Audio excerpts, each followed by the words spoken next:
La promesse incassable.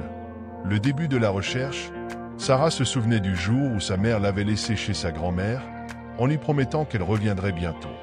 Pendant des années, il a attendu ce retour, mais avec le temps, il s'est rendu compte que c'était une promesse vide de sens. Ce sentiment d'abandon et de solitude grandit en elle, devenant un poids constant qu'elle avait du mal à porter. Sa grand-mère, malgré son soutien inestimable, vieillissait et devenait de plus en plus malade. Les jours semblaient devenir de plus en plus gris et l'incertitude quant à l'avenir la remplissait d'anxiété. Un après-midi d'automne, Sarah se promenait dans la forêt près de chez elle, essayant d'échapper à la tristesse qu'elle ressentait. Sans vraiment savoir comment, il se retrouva face à un homme plus âgé qui lisait avec une concentration calme. « Vous vous êtes perdu » demanda l'homme sans lever les yeux. Surpris, Sarah cligna des yeux et secoua la tête. « Je ne pense pas. Je suis juste venue ici pour être seule, répondit-elle en croisant les bras. L'homme hocha la tête, comme s'il comprenait. C'était une silhouette calme, aux cheveux gris et au visage buriné, avec des yeux qui semblaient voir au-delà de ce qui était visible. Il présenta la Bible en l'ouvrant sur une page soulignée à l'encre bleue. « Il y a ici un verset qui m'a beaucoup aidé dans ma vie », a-t-il déclaré en désignant les mots. « Car Dieu a tant aimé le monde qu'il a donné son Fils unique, afin que quiconque croit en lui ne périsse pas, mais ait la vie éternelle. » Say Jean 3:16. Sarah regarda le livre et fronça les sourcils. Elle était sceptique quant à la religion et n'avait jamais pensé que Dieu avait une place dans sa vie. Pourtant, quelque chose dans les paroles de l'homme résonnait en lui.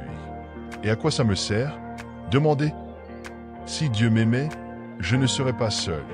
Je ne vivrais pas tout ça. » Thomas, comme il se présenta plus tard, hocha la tête avec un geste de compréhension. Il a expliqué qu'il avait lui-même traversé des moments sombres et qu'il avait trouvé refuge dans ses paroles. Sarah n'a rien dit d'autre et lui a dit au revoir, mais ces mots sont restés en elle. Réflexion et doute. Cette nuit-là, Sarah n'a pas pu dormir. Les paroles de Thomas la hantaient, attisant des pensées auxquelles elle préférait ne pas affronter. Il se demandait si un amour aussi profond et altruiste que celui décrit dans le verset pouvait réellement exister. Le lendemain matin, Sarah retourna dans la forêt. Elle trouva Thomas assis au même endroit, comme s'il l'attendait. « Tu es de retour ?» commenta-t-il avec un sourire. Sarah s'assit à côté de lui et, après un moment de silence, commença à lui raconter sa vie, l'abandon de sa mère, la maladie de sa grand-mère et le vide qu'elle ressentait. Pendant qu'elle parlait, Thomas l'écoutait attentivement, sans l'interrompre. « J'ai toujours eu l'impression que personne ne m'aimait vraiment, a-t-il finalement avoué en baissant les yeux. Que personne ne restera avec moi. » Thomas posa une main sur son épaule. « L'amour de Dieu est quelque chose qui transcende tout autre amour que nous pouvons connaître, a-t-il déclaré calmement. Cela ne veut pas dire que vous ne traverserez pas d'épreuves, mais cela signifie que vous ne serez jamais seul. » Sarah hocha la tête, se sentant, pour la première fois, un peu moins seule. Elle commençait à envisager la possibilité qu'il y ait peut-être quelque chose au-delà de la solitude qui l'avait accompagnée toute sa vie. La crise. Ce soir-là, pendant que Sarah et sa grand-mère dînaient, l'atmosphère dans la maison était tendue. Sa grand-mère, qui était habituellement une femme énergique et souriante, semblait plus faible que d'habitude, ses mains tremblant légèrement lorsqu'elle tenait la cuillère. « Est-ce que ça va, grand-mère » demanda Sarah, le cœur battant. « Juste un peu fatiguée, ma chérie, répondit la vieille femme avec un sourire forcé. Rien à craindre. Mais au milieu du dîner, sa grand-mère s'est mise à tousser violemment, mettant sa main sur sa poitrine, essayant de respirer. Sarah, terrifiée, a appelé les secours, en tenant la main de sa grand-mère pour tenter de la calmer. À l'hôpital, le temps semblait s'être arrêté. Sarah gardait l'espoir que sa grand-mère se rétablirait, mais les médecins ne lui donnaient pas beaucoup d'espoir. Pendant qu'il attendait dans le salon, ses pensées tournaient de manière incontrôlable et les paroles de Thomas semblaient comme un écho lointain. « Car Dieu a tant aimé le monde. » Le verset lui revenait encore et encore, comme un mantra qu'il ne pouvait ignorer. Sans vraiment savoir pourquoi, il se dirigea vers la chapelle de l'hôpital. Là, dans l'obscurité et entourée d'images de saints et de personnalités religieuses, elle tomba à genoux et se mit à pleurer. « Mon Dieu, si tu es là, s'il te plaît, aide-moi » murmura-t-elle entre deux sanglots. « Je ne sais pas quoi faire, je ne sais pas si je peux supporter ça.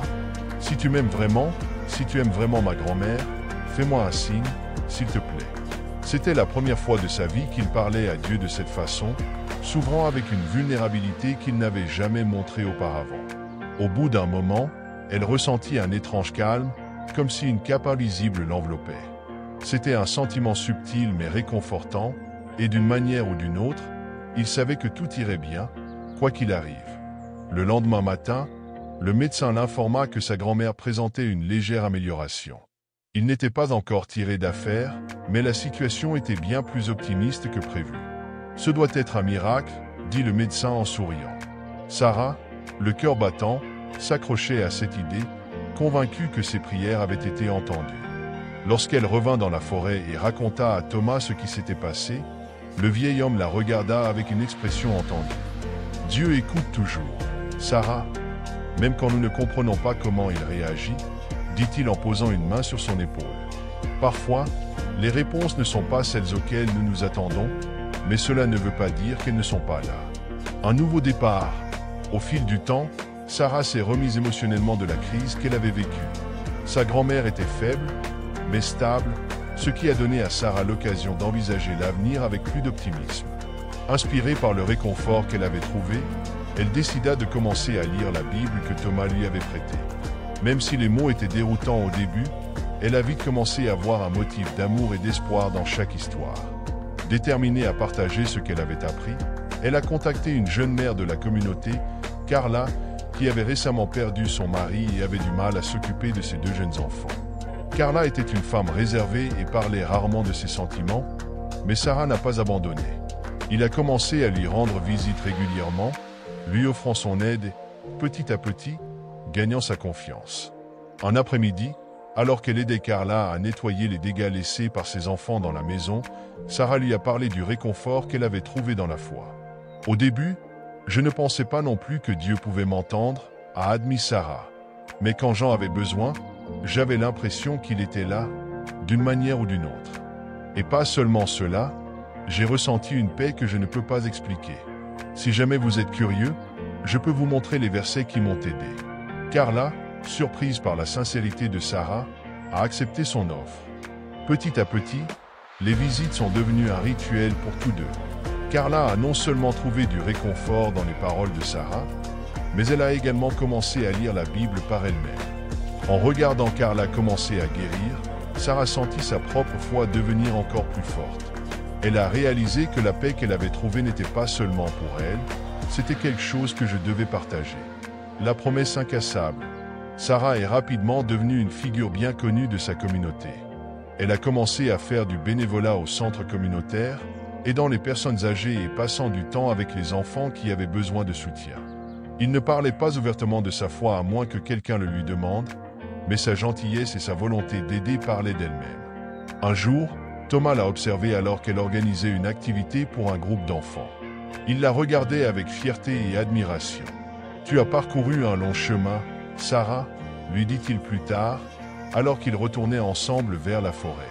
Sarah hocha la tête, un sourire calme sur le visage. « J'ai appris que l'amour de Dieu ne se manifeste pas toujours comme nous l'espérons, » a-t-il répondu. « Je pensais que j'étais seul, mais je ne l'ai jamais été. Et maintenant, je veux que les autres ressentent la même chose. » Thomas la serra dans ses bras, excité. Je savais que Sarah était prête à transmettre le message de Jean 3, 16 aux autres, à être une lueur d'espoir et d'amour dans un monde qui semblait souvent froid et solitaire. Finalement, la grand-mère de Sarah est décédée. Mais au lieu de se sentir dévastée, Sarah a trouvé du réconfort dans la foi qu'elle avait cultivée. Elle avait appris que la vie était un cycle constant de pertes et de gains, mais que l'amour de Dieu était constant et éternel, une ancre au milieu de la tempête. Les années ont passé et Sarah est devenue une leader dans sa communauté. Inspirée par l'amour de Dieu et l'exemple de Thomas, elle a consacré sa vie à aider les autres à trouver le même réconfort et le même espoir qu'elle avait trouvé. Même si les difficultés n'ont jamais complètement disparu, Sarah savait qu'elle pouvait toujours y faire face avec la certitude que l'amour de Dieu était avec elle. Ainsi, la promesse de Jean 3, 16 est devenue l'essence même de sa vie, une force incassable qui la guidait chaque jour. Il se souvenait toujours des paroles de Thomas. L'amour de Dieu est comme une lampe qui ne s'éteint jamais. Et cette lampe, allumée au plus profond de son cœur, a éclairé son chemin et celui de tous ceux qui ont croisé sa vie.